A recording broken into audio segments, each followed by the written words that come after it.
اسلام کو نکال دو کہ دنیا کے پاس کچھ نہیں بچے گا, درندے حیوان بن جائیں گے.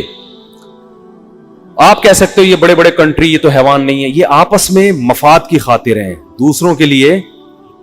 اور اگر یونائٹڈ نیشن نہ ہوتی نا, انہوں نے بنائی وہ بھی اپنے مفاد کے لیے. ان کو پتا ہے ہم اتنے درندے ہیں نا کہ ہمیں کوئی پتہ نہیں. جیسے ایک آدمی کو پتا ہے میرا میٹر کسی بھی وقت شارٹ ہو تو میں گولی سے کہ یار کیونکہ اکلوتا دہشت گرد ہوتا تو چلو ٹھیک ہے, ان کو پتا ہے بڑی بڑی طاقتیں یہاں. مسلمانوں کی بربادی کی سب سے بڑی وجہ آج بتائیں گے مفتی طارق مسعود صاحب اس ویڈیو کلپ میں. تو باقی باتیں بعد میں کرتے ہیں. جلدی سے چینل کو سبسکرائب کر لیں اور ابھی تک ویڈیو کو لائک شیئر نہیں کیا وہ بھی کر لیں. آئیے دیکھتے ہیں یہ ویڈیو. لیٹس. اسلام کو نکال دو کہ دنیا کے پاس کچھ نہیں بچے گا, درندے حیوان بن جائیں گے. آپ کہہ سکتے ہو یہ بڑے بڑے کنٹری یہ تو حیوان نہیں ہے, یہ آپس میں مفاد کی خاطر ہیں دوسروں کے لیے. اور اگر یونائٹڈ نیشن نہ ہوتی نا تو بڑی طاقتیں چھوٹی طاقتوں کو کھا کے ہضم کر کے ڈکار لے رہی ہوتی اس وقت. آپ کہہ سکتے ہو یونائٹڈ نیشن بھی تو انہوں نے بنائی وہ بھی اپنے مفاد کے لیے. ان کو پتا ہے اتنے درندے ہیں نا کہ ہمیں کوئی پتہ نہیں. جیسے ایک آدمی کو پتا ہے میرا میٹر کسی بھی وقت شارٹ ہو تو میں گولی سے اڑا دوں گا, تو وہ ڈاکٹر اپنے ساتھ رکھتا ہے میرا میٹر شارٹ نہ ہونے دینا, کیونکہ مجھے پتا ہے جب میں اڑاؤں گا تو وہ بھی اڑائے گا. چند دہشت گرد مل کے بھی ایک تنظیم بنا لیتے ہیں کہ یار کیونکہ اکلوتا دہشت گرد ہوتا تو چلو ٹھیک ہے. ان کو پتا ہے بڑی بڑی طاقتیں یہ آپس میں لڑیں گی, ہم سب مریں گے, تو اپنے آپ کو کنٹرول کرنے کے لیے کوئی بناؤ. میں مانتا ہوں یونائٹڈ نیشن کا وجود دنیا کے لیے اس لحاظ سے بہت بڑی ایک نعمت ہے کہ بڑی طاقتوں کو بھی اس نے کنٹرول میں کیا ہوا ہے. لیکن یہ بنایا بھی بڑی طاقتوں نے اپنے مفاد کے لیے ہے, کیونکہ تاکہ پہلی جنگ عظیم اور دوسری جنگ عظیم ان جنگوں کی کوئی بیس تھی, یہ مسلمانوں نے لڑی تھی یا انہوں نے لڑی ہے؟ دیکھو مسلمانوں کی جتنی جنگیں ہیں نا اس کے پیچھے ایک بیس ہوتی ہے, ایک سسٹم ہے, نظام ہے, اور اسلام چیلنج کرتا ہے اس نظام کا الٹرنیٹ کسی کے پاس نہیں ہے. ہم شراب کو غلط سمجھتے ہیں, ہم زنا کو غلط سمجھتے ہیں, ہم شرک کو غلط سمجھتے ہیں, اس بیس پہ لڑتے ہیں.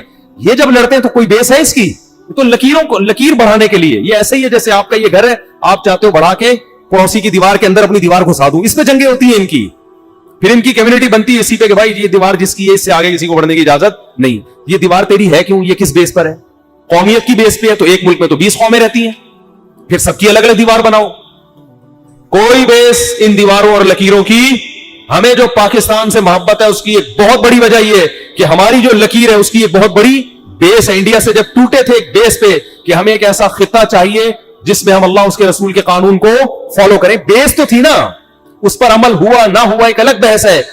بیس تو صحیح تھی نا, ایک مطالبہ تو ایک تک بنتا تھا اس مطالبے کا, ورنہ کیا ضرورت تھی انڈیا کو 2 حصوں میں تقسیم کرنے کی.